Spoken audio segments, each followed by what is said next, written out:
Disney Princess 5-minute horse stories.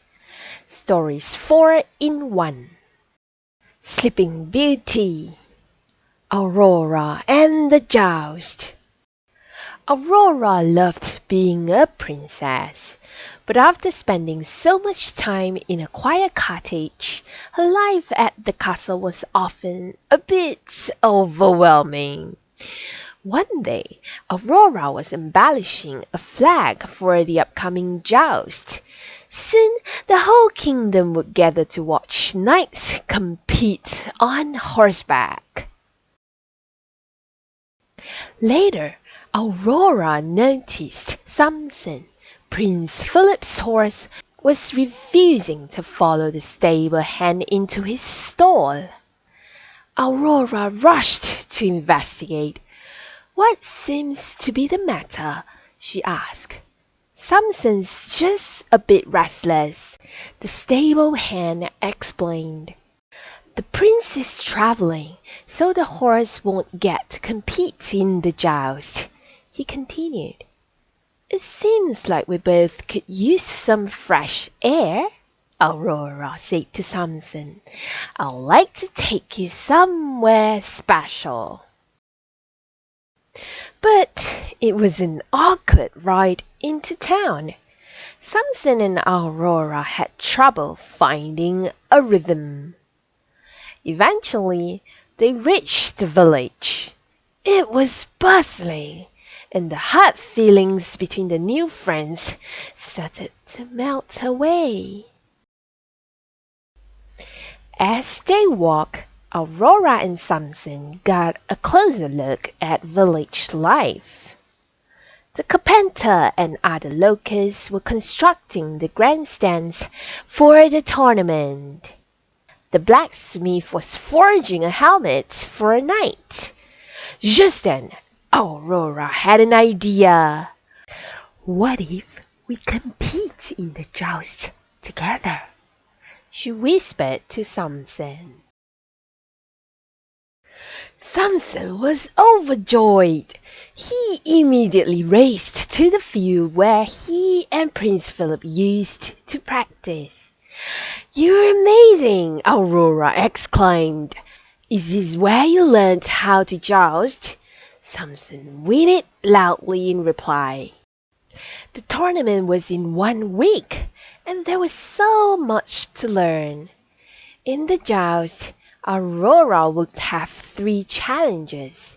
She had to thread her lance through a series of rings. She needed to charge at her opponent.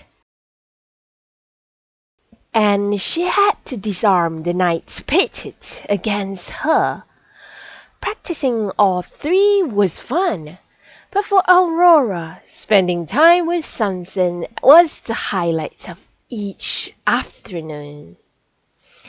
The nights before the tournament, Aurora revealed her plan to her parents. "Since Prince Philip won't be present for the joust tomorrow, I'd like to compete in his place." Her father was nervous. "That seems dangerous," he replied. After a brief silence, her mother spoke. "You're a new kind of princess," she said. "It would be our honor to have you participate." Early the next morning, the townspeople gathered around the jousting arena. Aurora and Samson took their place among the competitors. Their hearts raced. "No matter what happens," Aurora whispered to Samson, "we are a team." All of a sudden, their names were announced. It was time to compete. Samson took off. Aurora lifted her lance and put it through all the rings on their path. Next, Aurora and Samson charged toward their opponent, the valiant Sir Caspar from the kingdom of Blumenfeld. Finally, Aurora needed to disarm Sir Caspar. With her lance sturdy in her hand, she tried her best to win this last trial, but their weapons kept getting locked. She needed to try a different tactic. As Aurora was thinking, Sir Caspar sent her lance flying through the air. With her weapon gone, Aurora and Samson were defeated. At the end of the day, the winners were announced. Aurora and Samson had finished in fourth place. "Not bad for our first tournament," Aurora said. She and Samson made an amazing team.